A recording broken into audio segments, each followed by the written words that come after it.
For the first day of Great Lent, we begin reading out of the book of Genesis, the very first book of the Bible, the very first words. In the beginning, God created the heavens and the earth. The earth was formless and void, and darkness was on the face of the waters. And God said, "Let there be light," and there was light. And he called the light day, and the darkness he called night. The meditation for today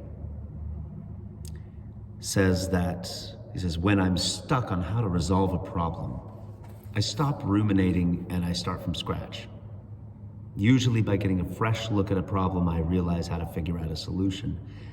And this same principle applies to my spiritual life. Every year during Great Lent, the Church offers me time to return to a crucial starting point.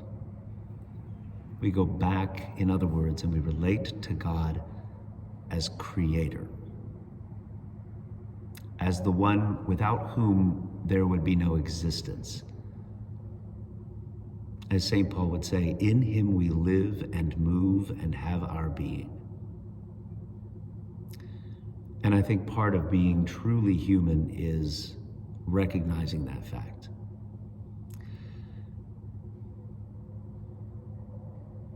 Father Stephen, talking about the book of Genesis in the reading today, here I read that God created everything by his power and out of his great love. God is the source of all life. Everything comes from him, finds its life in him, and returns to him. So how is it that I've come to live my life as if I am the center of everything? Well, I've shoved God away from his place of prominence and preeminence. Why do I prefer my own desires, thoughts, words, motives, and deeds above God's? When and how did I become my own God? There's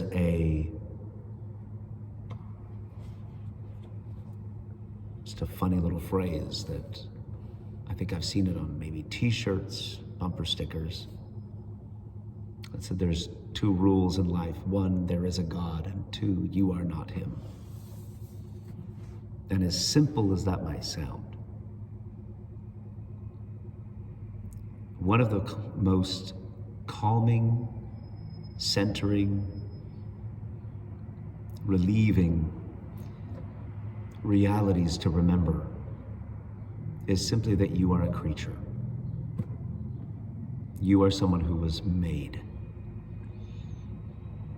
We were knit together in our mother's womb, as the prophet said.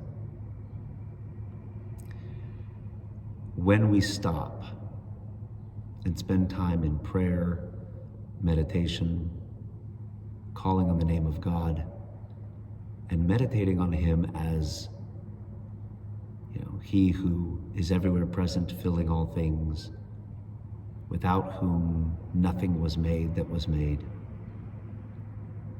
we recapture a crucial aspect of the Lenten struggle that the Church gives us right off, which is to say that everything that we are and everything that we have